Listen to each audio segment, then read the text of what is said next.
설명할 수 없는 차이가 존재하더라. 무슨 차이냐? 직급이 낮으면 낮을수록 잘 죽더라.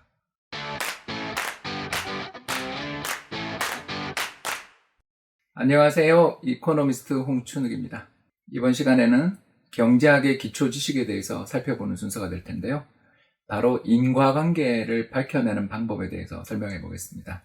최근 읽었던 재밌는 책, 벌거벗은 통계학이라는 책을 보면 재밌는 이야기가 나옵니다. 과로에 시달리고 중요한 의사결정을 내려야 되는 최고 경영자나 조직의 높은 사람들보다 조직의 밑에 있는 사람, 다시 말해서 의사결정권을 갖고 있지 못하는 사람들이 더 일찍 죽더라는 거죠. 왜 그럴까요? 이에 대해서 이 책의 저자는 다음과 같은 흥미로운 주장을 펼칩니다. 의사결정권을 가지고 있느냐가 사람의 목숨에 영향을 미칠 만큼 사회생활에서 중요한 역할을 미친다. 네, 흥미로운 주장입니다. 실제로 그림 한번 보실까요? 그림의 제일 밑에는 관리자인데요. 관리자 계층에 계시는 분들은 사망률, 세로축이 사망률인데 굉장히 낮은 사망률을 보여줘요. 반대로 그 위로 올라가면 전문직군, 그러니까 각종 기업들 내에서도 전문직군들이 많이 존재하죠. 그 전문직군보다 더 사망률이 급격히 높아지는 계층이 사무직, 사무직보다 또 더 높은 사망률을 보이는 게 기타, 다른 직군에 계시는 분들일 겁니다. 결국 높은 직위로 갈수록 연봉이 높을수록 덜 죽는다라는 걸 직관적으로 알 수 있어요. 자, 그러나 그렇다고 해서 벌거벗은 통계학의 저자가 말하는 것처럼 정말 자기결정권이라는 게 그렇게 목숨을 좌우할 정도로 중요한 요소인가에 대해서 검토를 하기 위해서는 1년의 작업을 거쳐야 됩니다.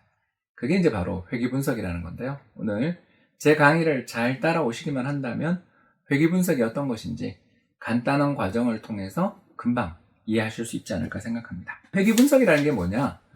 이 문제를 해석하기 위해서 가장 좋은 도구가 바로 키와 체중에 관한 관계가 되겠습니다. 그림 한번 보시죠.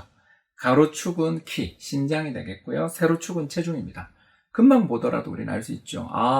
키가 큰 사람일수록 무게가 더 나가겠구나.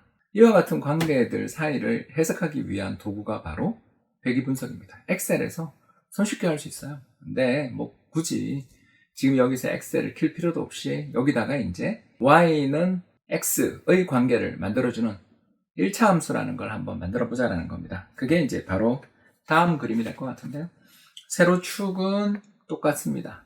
몸무게가 되겠고요. 가로축은 키가 되겠는데 키가 크면 클수록 몸무게가 늘어난다는 관계를 직선을 통해서 표시를 해놨고요.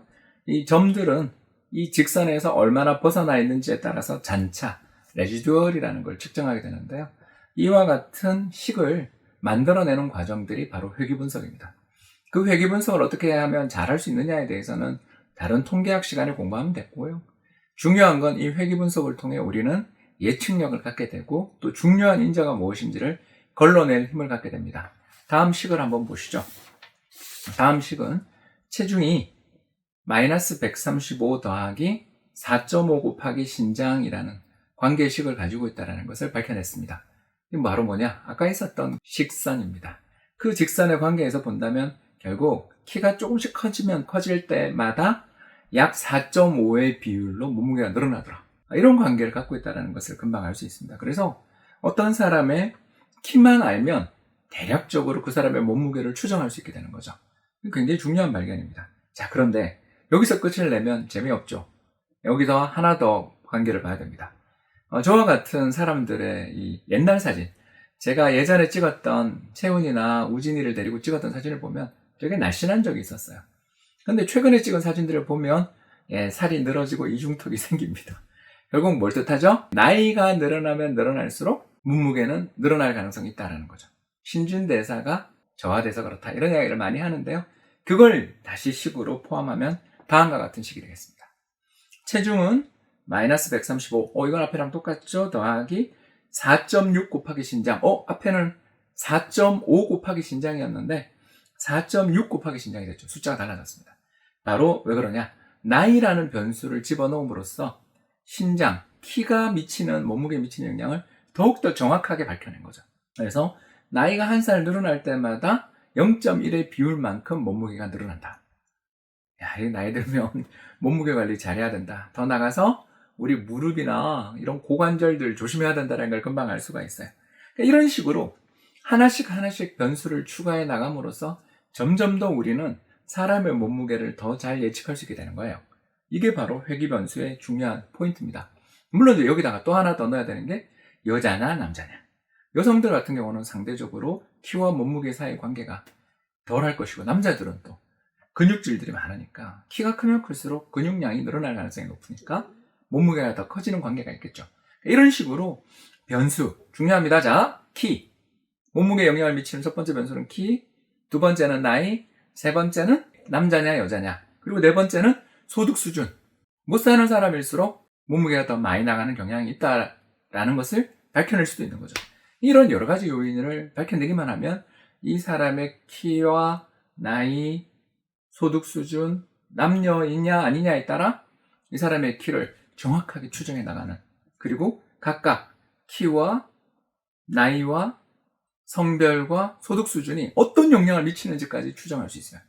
이게 바로 회귀 분석의 매력입니다. 자, 이와 같은 식으로 한번 추정을 해본다면 금방 재밌는 연구들이 나오게 되는데요. 그래서 미국에서 저소득층으로 산다라는 것을 보여주는 가장 중요한 지표가 푸드 스탬프라고 해요. 푸드 스탬프가 뭐냐면 쿠폰을 주고 그 쿠폰에 해당되는 식료품을 살 수 있게끔 해주는 저소득층에 대한 복지제도인데, 실제로 찾아보면 푸드 스탬프를 쓰는 사람일수록 몸무게가 많이 나간다고 합니다.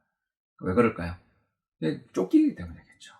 소득 수준이 낮고 정부의 지원에 기대서 살아가고 있는 사람들 입장에서 스트레스 받을 일이 많고, 스트레스를 많이 받게 될 때는 코르티솔이라는 호르몬이 분비되면서 여러 다른 과정들에 갈 에너지들을 전부 몸에 비축하려는 방향으로 가게 됩니다. 그래서 스트레스 받으면 살찐다라고 이야기하는 게 바로 이런 부분들일 거예요. 아무튼 이와 같이 소득 수준이라든가 나이라든가 성별이라든가 키에 따라 정확한 각각의 요인을 조금씩 영향을 발라낼 수 있게 되죠. 자, 이제 원래 했던 영국 공무원 이야기로 다시 돌아가 보겠습니다. 영국의 공무원들을 조사를 해봤더니 재밌는 이야기가 나옵니다. 공무원 17,000명을 7년 동안 조사했다. 와, 대단한 사람들이죠. 꾸준히 그 사람들의 데이터를 추적해봤더니, 자, 첫 번째, 낮은 직위에 있는 남자 공무원은 갑자기 예전 제가 생각나는데요. 낮은 직위에 있는 남자 공무원은 높은 직위에 있는 남자 공무원보다 키가 작고, 키에 비해 몸무게도 많이 나가고, 혈압과 혈당도 높고, 담배도 많이 피는 경향이 있다. 와, 이거 다 스트레스의 징후죠, 그죠? 그런데 우리 아까 했잖아요. 나이와 키, 뭐 이런 남자냐 여자냐 이런 걸 유무를 가지고 다 조각을 냈는데도, 그래서 이 모든 요인을 감안해도 담배를 많이 피고 키도 작고 뚱뚱하다는 걸 다 감안해 보더라도 직위가 낮은 공무원들의 심장혈관 질환, 가슴이 하고 쓰러지는 거 있잖아요. 심장마비로 쓰러지는 공무원들은 어떤 요인을 살펴봐도 나이와 키 이런 걸 다 감안해 보더라도 설명할 수 없는 차이가 존재하더라. 무슨 차이냐? 직급이 낮으면 낮을수록 잘 죽더라. 물론 이걸로 끝나지는 않겠죠. 이 뒤에 유명한 후속 연구들이 되게 많이 나와 있더라고요. 그래서 링크를 드릴 테니까요. 한번 논문도 읽어보시고 이 논문에 얽힌 다양한 글들도 읽어보시면 좋을 것 같습니다. 아무튼 제가 하고 싶은 이야기는 이런 겁니다. 관찰. 영국 공무원들을 조사했더니, 한국 공무원 아닙니다. 오해하지 마시고요. 영국 공무원들을 조사했더니 직급이 낮은 공무원들이 젊은데도 불구하고 잘 죽더라. 왜 그런가 연구를 했더니 키로도 설명할 수 없고 흡연으로도 설명할 수 없고 몸무게로도 설명할 수 없는 어떤 요인이 존재하더라.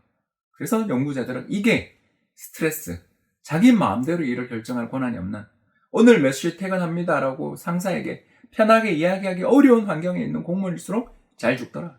무섭죠? 제가 그래서 모 기관을 그만두고 이렇게 민간으로 나와서 행복하게 잘 살고 있는 것 같습니다. 여러분 위에 계시는 상사가 어떤 사람이냐가 굉장히 중요한 조직이 공무원일 수 있다는 것, 오늘 이 강의의 교훈이 될 것 같은데요. 이와 같은 과정을 거칠 수 있기 때문에 제 생각에 통계학, 회귀 분석, 이건 너무 어렵게 생각하지 마시고 방금 이야기했던 몸무게 통계, 그리고 이와 연관되어 있는 다양한 변수들, 그죠? 소득 수준, 남자냐 여자냐, 키, 이런 것들을 조각조각 넣어서 계산해 보는 것만으로도 굉장히 재밌는 연구를 해볼 수 있다는 걸 보여주는 사례가 아닌가 생각됩니다. 여러분, 공무원 시험 준비하기 전에 내 위에 있는 그 사람도 만기까지, 정년까지 잘리지 않을 수 있고 내 위에 계속 있을 수 있다는 점도 감안할 필요가 있다. 어때요? 재밌게 보셨습니까? 난데없이 공무원들의 사망률 통계를 이야기했던 이유는요, 경제학이라는 게 기본적으로 실증 학문이기 때문입니다. 숫자로 뒷받침되지 않는 주장들은 참 의미가 없을 때가 되게 많고요. 어떤 자신의 주장을 밝혀내기 위해서는 숫자로 면밀한 검증이 필요하다는 거죠.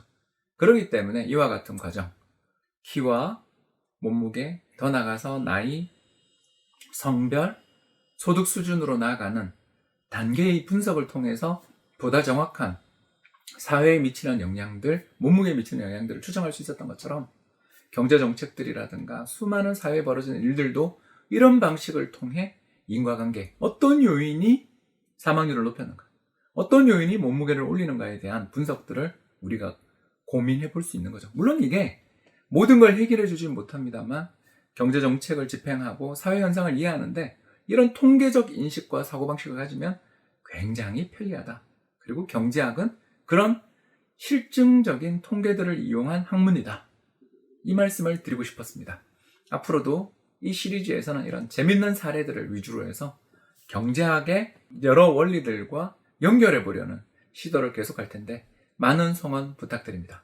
시청해 주셔서 대단히 감사합니다.